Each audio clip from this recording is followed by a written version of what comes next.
You're listening to One Free Family, a new take on peaceful parenting, where you can hear ideas for helping to raise free, independent, and peaceful children. Visit onefreefamily.com to connect and listen. Here are your hosts, James and Taylor Davis. And we're back with another episode of One Free Family. This is James. And Taylor.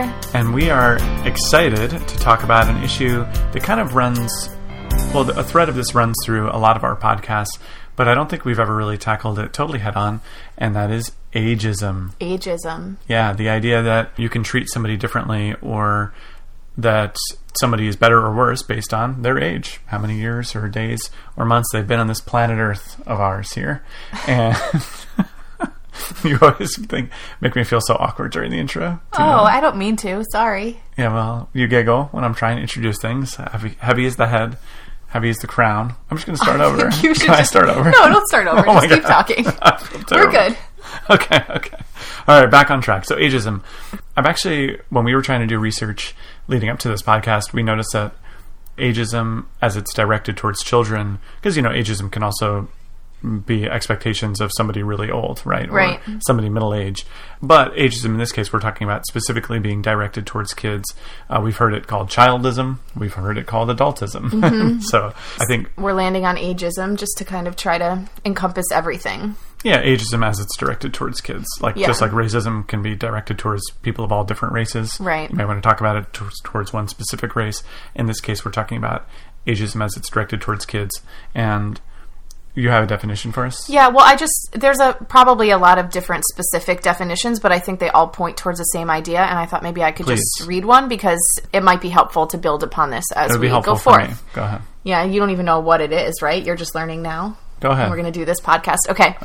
So this is an article written by Teresa Graham Brett, who I've mentioned before. Her book is Parenting for Social Change, and it's really one of my favorite reads just to kind of move towards a more partnership model of parenting with your kids. But anyway, she writes a blog post and she quotes Dr. Barry Checkaway at the University of Michigan in Ann Arbor, and she's quoting him from his article, Adults as Allies, and this is his definition of adultism.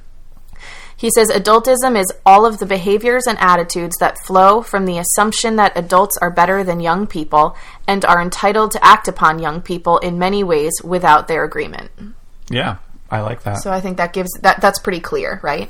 Yeah, I think that's very clear. And I think it's like, this idea of ageism is tricky because I don't think a lot of people would dispute that there are biological differences between a 2-year-old and a 30-year-old and then a 95-year-old. Yeah, I mean, just neuroscience would tell you that, right? Yeah, exactly. Just looking at the brains of people. We're acknowledging that, but it's really, I think we're mostly talking about attitudes and how our actions will occur based on our attitudes about these people based on the differences, right? So like, it's one thing to understand that a 3-year-old won't be able to comprehend complex math problems. That's not ageism to point that out. It's a different thing to expect that a 3-year-old, you're entitled to a hug from a 3-year-old, right? Because they're little and cute and they can't get away, basically. Yeah, great call, right? You would never just, hopefully, you would never just expect a grown-up to hug you without their consent. Of course, but and there's nothing, I guess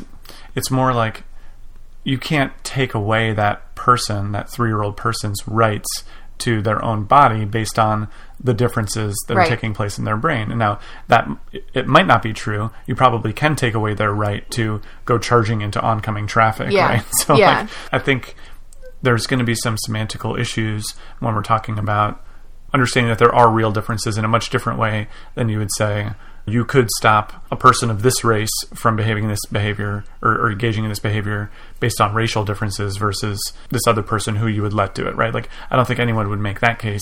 And so we're understanding that there are a lot more differences between a 3-year-old and a 30-year-old than there are between a Hispanic person and a Native American or something like that, right? Like, there are very obvious differences between old people and young people. So we're acknowledging that. And sometimes this is like an uncomfortable area to tread. So I hope to do so as sensitively as possible. But when it comes to kids, this line that we cross in terms of taking away their rights and freedoms, I think is one, it's almost remarkable how under-addressed it is historically. And my suspicion has been for a really long time, and forgive me if I've given this example on the podcast in the past, but it's something I've been saying and thinking for a long time, which is that kids are an underclass in our society that and we're still in the phase when it comes to kids and young people that nobody on a grand scale, or very, very few people, are really talking seriously about how to give children the maximum amount of freedom they can responsibly enjoy. Right. You know? So like if you look back throughout history, these underclasses are not unprecedented, right? You can go back 500 years very comfortably and see that people, non-Caucasians in the U.S., were thought of this way, right? Like where people weren't really having the conversation around people from Africa be given the same rights. You know, they weren't discussing that because they just didn't think it even made sense to open that discussion. It was a culturally accepted norm at that time that certain people were less than others due to the color of their skin. Right. And as time passed, that we had disabused ourselves of that cultural norm to where now it's extremely unpopular to say things like that and pretty much factually inaccurate. Like people recognize that. You can go back only about 150 years and see discussions around, you know, women's rights were not anywhere near what they are today, but people weren't discussing seriously whether women should be CEOs of companies. They were discussing seriously, should we be able to hit our wives or not to teach them lessons? And you can go read articles on the internet, you know, the preserved articles from the old days where people were talking like, you know, well, how will I teach my wife to behave around the house? What if she talks back? People would talk this way. And obviously over time, there was a women's suffrage movement and different waves of feminism that have put women, at least again in the U.S., in a position now where the serious conversations are around the finer points of equality rather than can we hit these people or can't we? Right, we're not where we want to be probably, but there's a large conversation going on about this. And so you fast forward and we're been involved in this revolution around treating people more fairly based on their sexual orientation and their gender identity. And so you can point to people again, as time progresses, it seems like we're on this path towards more acceptance, more freedoms, more acknowledgement of the rights of people to get married to whomever they want, you know? And so that's all well and good. And when it comes to kids, this discussion is still very, very underexplored to the point where I think many people and I think the point of this episode in a lot of ways is to point out where this sort of ageism might be creeping into our own relationship with kids. And what we can do when we experience this happening to our kids in ways that makes us feel uncomfortable, how we can put our family and our friends in a position to not treat our children in this way, and to help our kids, I think most importantly, not take on the narrative that they are less than because of their age. Just because they're children, The big risk, of course, being they'll accept that about themselves, and maybe they won't even ever distinguish that it's because of their age. Maybe they just accept that they're less than, and they can be treated poorly just because of who they are. But we also don't want them to perpetuate that cycle of mistreatment later in it. Right. Well, and not only do we not want them to perpetuate it later when they are people and when they are grown-ups, but I think what I see happening a lot with kids is, and I have a guess as to why, you know, is that they try to kind of perpetuate the cycle with each other. Yeah. When you think about the bullying and things like that, I think I have a theory that so much of it comes from how children are made to feel like an underclass and feel like they have no control over their lives. And so when they are in a position where they have some sort of sense that they can seek out a little bit of that control, they mirror the way that they've been treated, and they do their best to find any little morsel of control. And I think that often leads to these bullying situations that we hear about all the time. Yeah, right. So they're sorting they walk into whatever situation they're in, and they're kind of sorting for, I've seen this a number of times in camp environments too. Yeah. They're sorting for, well, who's in charge here? Who's the dominant person in this relationship, right? And since it's not very pleasurable to be the person being dominated, they will kind of step into that role if that's the paradigm that they've been experiencing. Right, and the paradigm that they know, is in relationships, somebody is dominant. Yeah, of course. And again, it's going to be tricky because ultimately there are things that we need to shield our kids from, like walking into traffic is a cliched example, to where it will feel uncomfortable and will feel like being dominated when we don't let them walk headlong into something that could endanger their lives and they really feel like it. You read people's stories about this online all the time about, like, you know, the toddler who just wants to be the one who manages the grill or something, right? Like, he just doesn't understand. You can't be the guy who grills. You know, like, we can't let you burn your hand for all time just to respect your bodily autonomy here. But I do think that most people, if they are able to intentionally look inwardly at their relationships and their attitudes towards kids, I know this because it's true about myself, and I think about this all the time, we can find more room for helping kids not feel less than based on their age. And, this will harken a little bit back to those episodes about consent that we did, our second and third episodes. I know not everyone has listened to every single episode, but forgive us if there's some overlap. So this episode was sparked by an example posted in our One Free Family Facebook group that we always invite people to come join. Multiple people, even just today, were saying it's their favorite group on Facebook. That mirrors my experience too. Yeah, for sure. Really great area to just talk about parenting in sort of a non-judgmental, in affirming way, and also hear hopefully new ideas about parenting in more peaceful ways. But anyway, this story was posted there, and I'll jump right into it. So this person's a friend of ours, and we know her son, who's the example here, and can confirm that her take here is probably very accurate. So she says, at the grocery store earlier this week, my son set his toy motorcycle on the card reader and turned around to look at something. The bagger, an older man, palmed it and said something to me like, let's see if he notices. Wanting to get the awkward exchange over with as soon as possible, I got my son's attention and said, hey, where's your motorcycle? He looked around and said he didn't know, and finally the man handed it back and basically gave my son a little lecture about keeping track of his things. My son was like, well, I put it there, and he held it together until we left the store, but then he was fuming and saying he never wanted to see that man again. I apologized to him and said the man was trying to teach him a lesson that it wasn't his job to teach, and that he shouldn't have treated him that way. And I told him that I was mad too. So let's start. This is example 1 of 2 examples. Can we just point out that this is, I'm going to say, crazy behavior to take somebody's thing that they had set down for a second and see if they notice it? My pausing here is just my total disbelief that anyone thinks this is socially acceptable. I said this to you before we started. My initial reaction to this was, I put my wallet down on that little card reader shelf every single time I'm at the grocery store. Sure. Because I take my card out to pay. I place my wallet there so it can wait for me to be done with my card. And sometimes I do turn my head because I have to talk to one of my kids who's sitting in the maybe cart. Put the blueberries on the... put the, the bag that the bagger has bagged into the cart. So I do the same exact thing, and I cannot imagine that man would have taken my wallet and tried to teach me a lesson about leaving my wallet there. There's no way. Well, because he would be arrested, because in real life, that's stealing. Right. Right? But because the person he did it to was a child, he felt like this was an okay thing to do. And I think this is just a perfect example of the way we treat children differently than adults. Yeah, and this is one of those situations, too, where, you're never going to be prepared for this to happen. So, if you're, our friend who posted this story, she's kicking herself that she didn't stand up faster. But I probably would have reacted similarly. I would have been so shell-shocked. Yeah, I often might feel have been paralyzed. Able to come up with it, yeah. In something in the moment, but chances are good it would have just been so perplexing and it happened so fast, obviously, that you just don't say the perfect thing. But, Ageism 101 equals our attitudes towards kids and their property. It's something we've talked about before in the past, too, but the idea of sharing, you've used the example of if I was in the middle of reading a good book and you came in and were like, hey, go share that now. Right. Well, I'm just using it. But it's even more than that, because it's not asking when it comes to kids and their property. This implied, you shouldn't really control anything. Right, you're just a kid. Yeah, you can't be trusted to decide who uses what when, even when it comes to your own property. Right. So I will go ahead and take this, and maybe it will teach you a lesson in the future. And by the way, I just want to let this guy know, this cashier know, the world we live in, you actually pretty much can set down. You left your wallet in a shopping cart not too long ago.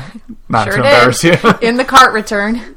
And another time you left it somewhere else, right? And somebody called. Oh yeah, in the parking lot on the ground. It's been a weird 2 weeks. We won't get into complaint of the week this week. There's a lot going on. Yeah, I ended up having to track my wallet down at the police station. No, multiple times. Well, not the police station. The other time I just went back to the grocery store and it was still just in the cart. Yeah, but again, probably, honestly, someone saw it.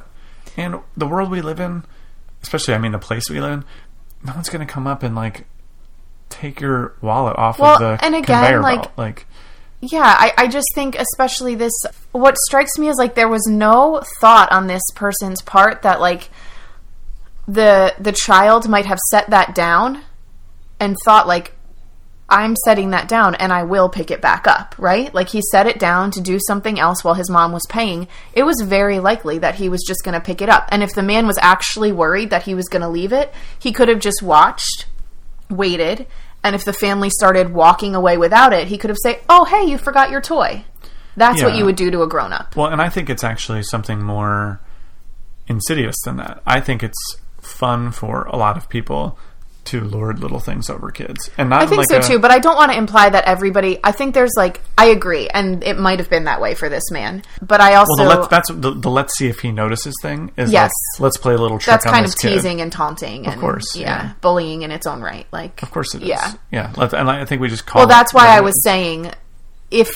I think what I was trying to say, like, if his actual motivation was to be helpful, then he would have handled it a different way. So I believe his motivation in this case was not to be helpful. Yeah, and even if he is concerned that this kid can't learn this lesson and that he needs to be on the teach, like, again, that's such a patronizing attitude because, again, if you and I were in the store together and you would put your wallet up where you always put it and the guy took it and looked at me like, let's see if she notices. Oh, no way. Aren't women, like, so forgetful? Right. You know?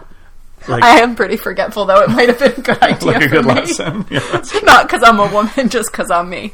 Right. Yeah. But, like, again, if you insert, like, a good way to know... you would have lost your cool. There's no way. A good way to know if you actually, like, are observing this sort of ageism is if you just insert some other class of people into the scenario. Right. And then you say, like, aren't people of a certain race forgetful? Like, no, you can't say that. Yeah, you can't do absolutely that. not. And you can't take somebody's things to teach them a lesson, period. Her next example, I think, is a good one. I mean, it's kind of in a similar vein, but it's a slightly nuanced one.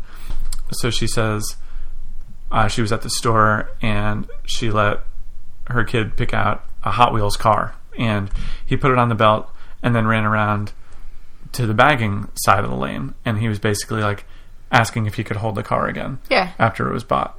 And so... nice of him to ask. It's his toy now, right? Mm-hmm. Like, it's been purchased. That's how an exchange She bought goes. it for him, yeah. Right.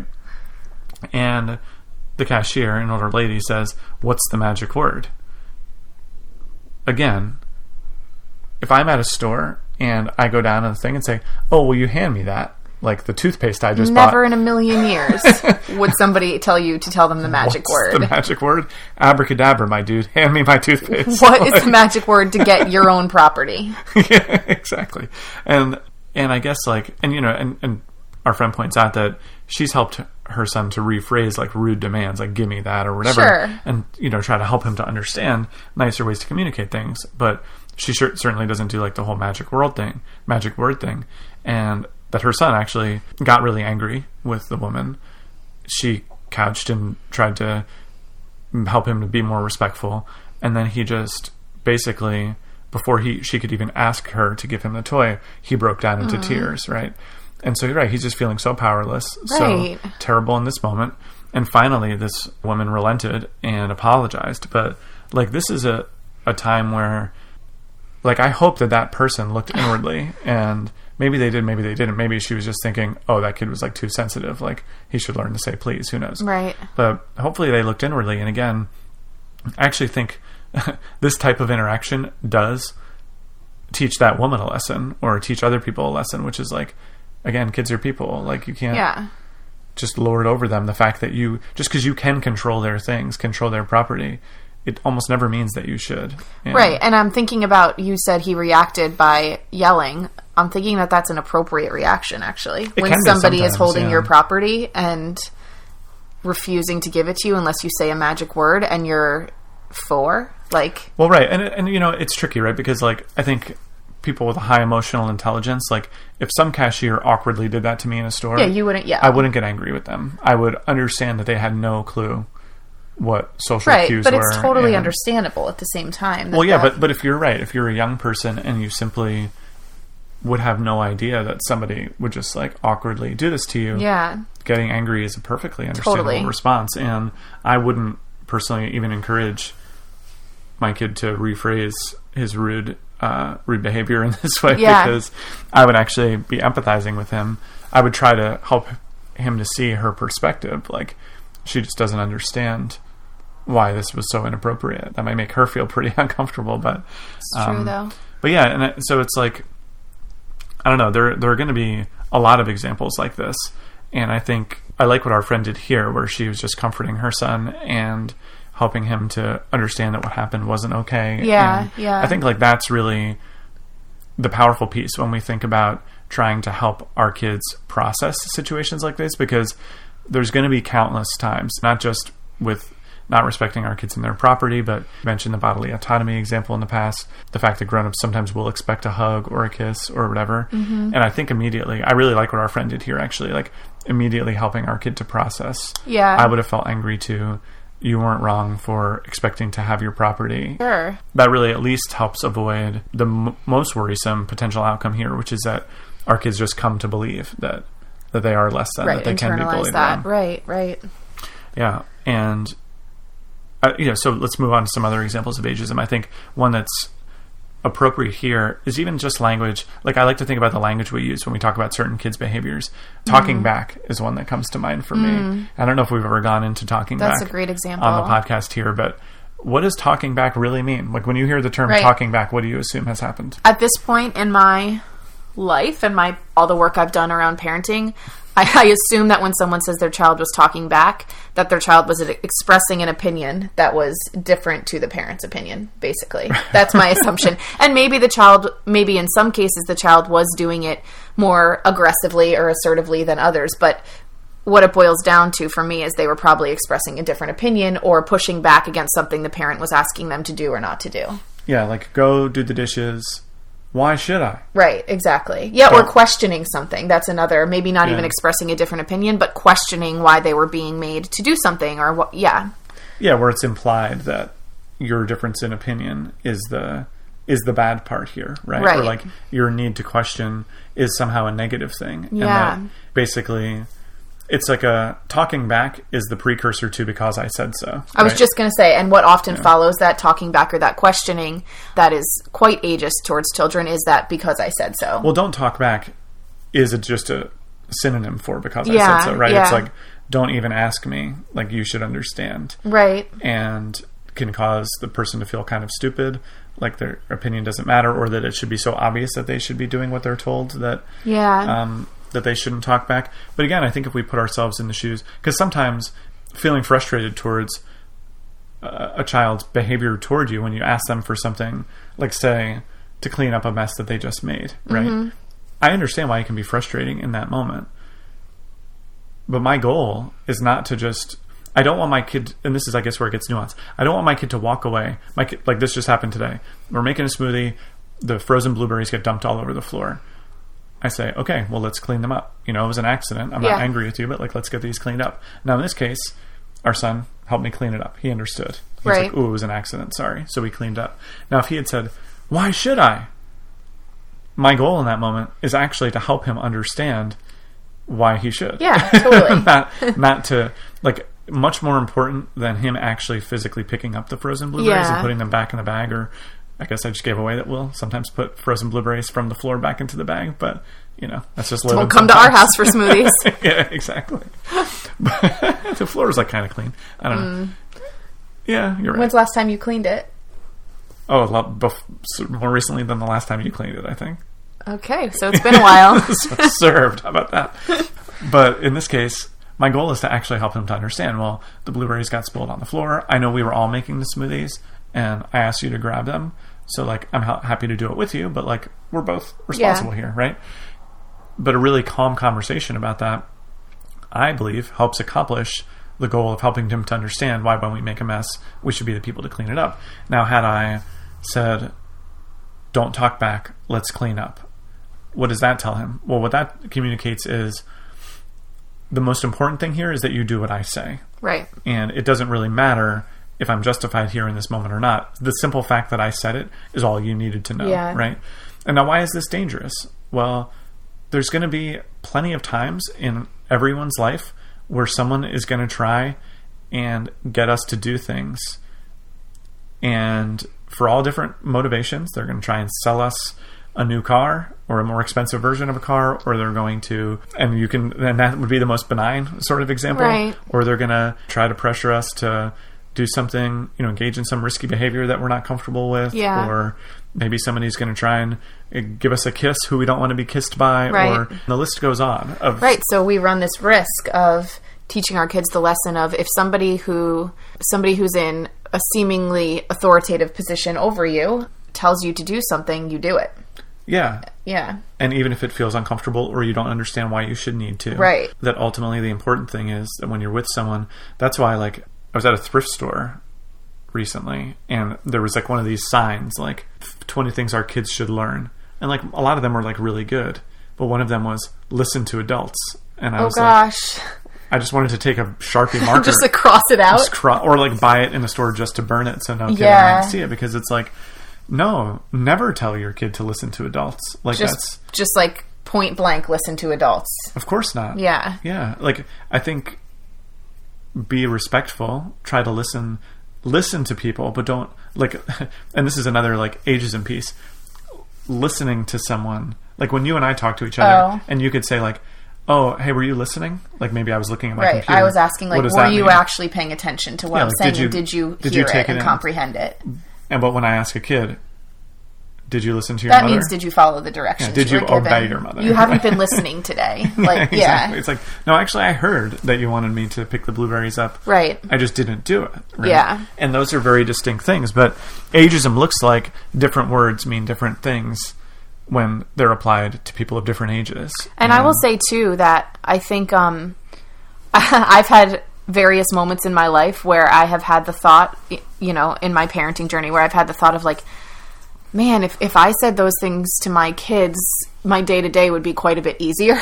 In some ways, I can empathize with parents who do kind of conduct business with their kids that way. I mean, because for a lot of us, for a lot of people, that's just all we've ever known, right? And we just haven't either thought to question it, or probably because we were parented that way, right? We haven't thought to question the way that we were raised. So I can understand doing it because it's what you know. And I can also understand, like, it's appealing because if it works, it makes your job as a parent in the day-to-day, kind of like the daily grind, it makes your job as a parent a bit easier, right? Like, if you can train your kid to follow your directions every single time. Yeah, it just, like, then you can just, like, the things you hope to get accomplished will get accomplished, and you can feel like you don't have to kind of figure out how to navigate trickier situations. Like, I can see the appeal in some senses. Isn't that like a mirage, though? Like, this idea that, I mean, there must be kids out there who are like this. I've never met one who, like, always does what they're told. I kind of was that kid. Until I was a teenager. Yeah, thanks. Because... well, right, so there you go. There's the unintended consequence, too, right? Yeah, and how easy was it feeling for your parents when you started acting out as a teenager? Or, right. like, like many teenagers do. And I don't think this is, like, a bad reflection on the teenager, but, like, yeah, you can get used to... Because kids, everyone in this equation is doing that sort of economics where they're like, is it worth fighting back in this moment or isn't it? And so for young kids, I feel like a lot of them haven't even considered the option of pretending to do what you've been asked and then not doing what you're asked, right? Right. But they will figure that out eventually. Like, I remember one time there was a kid over our house. And this is us as parents, or you as a kid? No, us as parents. Oh, okay. And... one of our kids said a curse word, and this kid said, "Ooh, you shouldn't say that word inside." And the implication being, like, grown-ups are around and can hear that word. And, like, again, we don't have, like, strict rules in our house about cursing. For us, it's a lot more about your intentions and are you trying to hurt someone's feelings or whatever else. We don't really curse in the house. And us personally, yeah, and we don't really, like, hope that I don't always feel super comfortable when it's one of our kids who does it more than anyone else combined in the house. But also this idea that, like, oh, that's a behavior that you should hide from these parents. And it's funny because that's another unintended consequence, right? Well, yeah. And it's a very reasonable reaction of the people in the underclass to have behaviors that they maintain do your for stuff themselves. Undercover. Right. Like, think back to, stories of, like, slaves coming up with songs that they would sing and, like, dances that they would do to, like, have these moments of freedom in their own life. And, I wouldn't ever compare modern day childhood to the chattel slavery of the past. It's nothing nearly so severe, obviously. But the behaviors of people that don't have the level of freedom that they hope to enjoy are going to be similar in these different environments. And so this is one of the downsides of if we act in an ageist fashion towards our own kids. Again, when it comes to like something like swearing, we can think about how we would handle having someone in our life who swears. If someone were using, and I did this very, very recently actually, when I was visiting the camp that we're a part of, and some teenagers were talking in a way that made me uncomfortable, I let them know, like, you're not in trouble. Yeah. And I feel uncomfortable. This was like over-sexualized language, actually. It wasn't even swearing. And I feel uncomfortable when you talk that way. And you would say the same thing to an adult. I would. Right. Yeah, because, I mean, adults would hopefully most people have learned to not talk in the way these people happen to be talking at the volume. I think the point I'm making is you likely handled it in a way that you would have handled it with an adult too. Like, an adult that I had a relationship with that I cared about. If I heard it like in the store, I wouldn't say anything because I just don't care that much ultimately. Yeah. And if it was like friends of mine at a party when we were all there, I would say, ooh, like, no judgment, but like I feel uncomfortable when you're making jokes like that or talking in that kind of way. And I can talk to my own kids that way. So they might decide to do that math of like, oh, okay, well, Dad doesn't really like jokes like this, but my friend Tony does like jokes like that. So like I'll joke like that with Tony, but like not when my dad is around. Yeah. And that's okay. But if we get stretched out to like, you'll be in trouble if you don't do this, I think that's it totally again changes the dynamic. It's not, I'll be considerate of my dad and not joke this way when he's around. It's like, I better sneak around and hide this behavior from my dad. Yeah. So that he doesn't find out. Right. You know? And then that sort of like shame-based relationship comes into play. Yeah. That, we're certainly not targeting and we're not hoping for. Cool. So I think stretching this out a little bit further is helpful here too. And this kind of reflects, this will start to dip into how we think about education in some ways as well.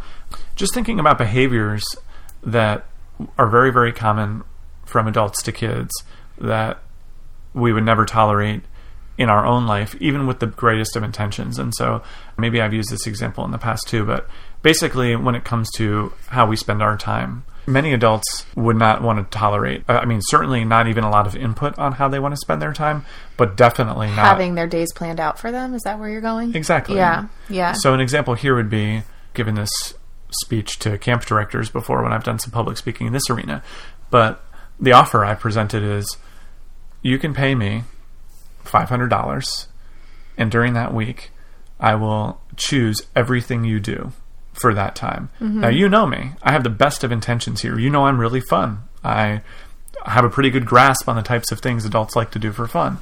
Are you in? Yeah. Or, if not for $500, what price would you pay for such an experience? Mm-hmm. And then they're sitting there kind of staring at each other. I say, okay, well, how much would I have to pay you? to do it, right? Because that sounds like to the grown-up, like that sounds like the scariest possible proposition. Like, hold on, I'm going to take 1 week of my precious free time and you want to plan it all for me? Now, James, I know you, even if I know you pretty well, I know you pretty well, right? After all this time, darling, together. You could probably plan a pretty good week for me. I can plan a pretty good week for you. That's true. There would be knitting involved. Do you mean I don't have to make any decisions for a week? Because I could get on board with that. I don't know. I'm derailing you. I feel like even in that scenario... No, you're right. I'm just you would kidding. get like fairly sick of my scheduling. Definitely. After the course of a couple of days. But yeah, so like no adults would sign up for that, right? And when you're dealing with a situation where no one in their right mind... Now again, some kids actually will sign up for this because they're accustomed to a life where their whole life is planned and it's not with the intentions of them having a good time, right? Yeah. So like the analogy isn't perfect.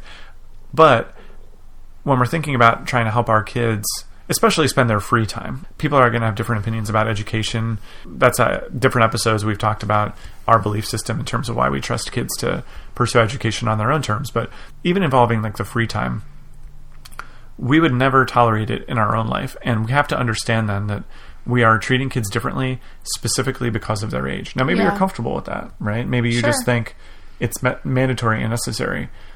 But just to understand that that is a direct result of your bias that absolutely kids won't do it in a way that benefits them. Yeah, I think it's right. You can go back to the other movements in history that you talked about. It all comes from the same like cultural belief or bias. And so I think like I don't want to paint a picture of people who hold childist or ageist beliefs towards children as monsters at all. I think we are all a product of our culture, and so I understand where it comes from, but I think it just, again, like with any other situation like racism or sexism, when you become aware of it, then you have the choice, right, to take further steps to kind of work on eradicating it from your own behavior. For sure. And I think if you can put yourself in the shoes of that person and just think about, I've done a fair amount of reading into especially perceptions of women and sexism in particular and how that's manifested over time, especially like I feel like now, and maybe it's just because of like what I'm exposed to, but there's almost like think about like sort of alt-right attitudes towards women and things like that. Like you can read things like, I love women and I just know that they'll be at their best when they're like doing conventional women's stuff or whatever. And like, think about if you happen to be a woman listening to this podcast, how that feels when transplant yourself back into the 1950s or 1920s or times where attitudes towards women were totally different. And think about the fact that probably mostly the men, but some of the women too, actually, the people that thought this way about women thought they were doing the women a favor by limiting their options towards the things that they thought were best for them, based on the fact, men and women do have biological differences, right? Like those are realities too. But just if we can think on the individual level and think about how it feels to be the person who is the subject of the well-meaning intentions, the well-meaning control exerted by others on us, and we understand that like for basically everyone, we would always rather choose and risk making a bad choice than having a choice made for us that might wind up being more comfortable. And if we understand that our kids are going to almost certainly interpret the world in the same way, just because again they're people, they're not that different, they're just humans. That they're going to interpret our attempts to control them in the same way. The point of this podcast is never to make everyone who listens to it think about kids the same way we do or to parent the same way we do, but to hopefully stretch you, if this is something that feels like a new idea for you, to stretch you into thinking, well, how can I consider this even more, Right. How is there anything that I want to change in my own behavior and life as a result of this, even if it's one small thing? Yeah. So like the next time someone thinks that they should be able to give my kid a kiss because they're their sweet auntie and that's what kids do, they kiss their auntie, how can I help that person to see that you just want love and affection from my kid, and here's what we're helping him to learn, and help our kid to understand why that happened. Sit down and say, it's not because your aunt doesn't respect your body in her own mind, it's because, making them aware of these kind of cultural attitudes, right? So what are the benefits of shining a light on this for our kids and trying to work on this in our own life, and from your perspective? Yeah, well, one thing I was just thinking is, obviously, like, there's, to me, kind of clear and immediate benefits, which are just more, I think our kids just live a more fulfilling life in the now, right? Because they're pursuing things on their own terms. They're feeling autonomous. They're being autonomous. Yeah, well, they're not being treated differently. Right. They're not having their rights taken away based on the differences that they have, right? So there's like those obvious benefits of just right now. They're just potentially going to just be freer, happier people. But I think that one of the huge benefits can be that our kids who are treated as equal humans, I think they get a ton of practice directing themselves and making decisions. And advocating for themselves. So, like, they're going to make mistakes for sure, right? So, like, you talked about the well-meaning people, like, that a lot of this wanting to kind of control kids' schedules and control kids' behaviors does come from a well-meaning place of, like, I know what's best because I'm an adult. Again, I think that's a belief that's an ageist belief, but that behavior is based on that belief, and it's well-meaning. It's like, I want you to live a successful life. I want you to do the right things. I don't want you to get into any trouble. And I want you to turn out okay. But I think like the cost of that is that so many kids never get any practice dealing with tough decisions, right? Or never get any practice choosing how to spend their own time, choosing how to engage with the world. And so I think that kids who are given that, they just have so many opportunities every single day to experience the decision-making process. And sometimes they're going to make a decision that they wish they hadn't. And when they're little kids, like, the cost of that is not very high. And that's what's really cool too, is like they get all this practice when, they can learn how it feels to make a decision that they wish they hadn't made. Yeah, it still feels meaningful to them. It still feels really bad, but like they're not, they haven't squandered their life savings, or they haven't like gotten themselves in a really, really terrible situation. And we're here to kind of debrief that situation with them and talk about it with them as their partners and help them think about ways they might do it differently next time. If kids never have that opportunity, I think you run the risk of them starting to try to take that opportunity with no practice, either when they're, teenagers, or they wait until they're faced with it because they're just grown-ups and now they have to make all their decisions, and it can be paralyzing, I'm sure. Just really, like, when you have no experience with decision-making, it must be really hard to kind of figure that out. Yeah, for sure. And I think when it comes to our kids' decision-making, practice definitely is, you will never be perfect, but practice is the only thing the only gift we can give them to align them, because we can tell them to try and just think about what mom would do and just always do what your mom would do. But in reality, the world is too complex. Like, we're not going to be able to give them a playbook for every single thing that can come up. And I guess furthermore on this one, by especially, and you're talking, I think, a little bit more about the more subtle, almost like educational aspects of it. I think in the very like brass tacks, like stuff that will enter into so many of our kids' relationships, helping them to understand that they should be totally valued, totally considered in anything that involves their person or property, or how they spend their time, which is their person too, but that they should have a full say to the degree that it's humanly possible, as long as they're not infringing on others. Like, this has some very, very serious benefits that I think are sometimes uncomfortable to even consider. But, I know ages ago, I was reading something about the idea of talking back, and it was saying that kids that talk back have a much better chance of avoiding being abused by people. That makes right? sense. And that's a sad thing to think about. We never want to think about it when it comes to our own kids, but simply speaking up for yourself, even if you're not physically capable of like defending yourself if someone wants to perpetrate abuse on you, simply being able to say no. That will stop it sometimes. And feeling empowered, most times, because would-be abusers, would-be people that are just even take advantage of our kids or people in general, are not looking for the targets that fight back by and large. They're looking for easy pushover type people that they can manipulate or persuade, or they can convince to not say anything, don't tell your parents, sort of thing. And if we can empower our kids to know, okay, if someone wants to touch my body, that is always my choice, regardless of how old I am. And I will advocate for myself. Yes. My parents told me, and have always empowered me, to say no, even when it's uncomfortable, even when someone begs or looks like they're going to be sad or whatever. And I think, so that's, I think, a very important piece. And it doesn't have to be like classic, terrible, like what comes to your mind when you think about kids being abused. It can also be being in a romantic relationship with someone, a consensual romantic relationship, where that person attempts to manipulate you based on, so maybe you're a couple in college and someone wants to move things along sexually more quickly than you want to, being able to understand that it's always your choice, super valuable there. And that your worth or your importance doesn't rely on you saying yes to somebody. Exactly. Like, no one here is going to be disappointed if you don't. It starts with kissing your auntie, and then it might be kissing your boyfriend. And if the person is disappointed, then that's something going on with them, right? And it's a great indication that the problem is never you. When someone is like, you're a prude or whatever, that's not your problem. That's somebody else wants something from you that you don't want to give, that is 100% yours. Because again, our kids might not understand that it was ageism or like their age, which is why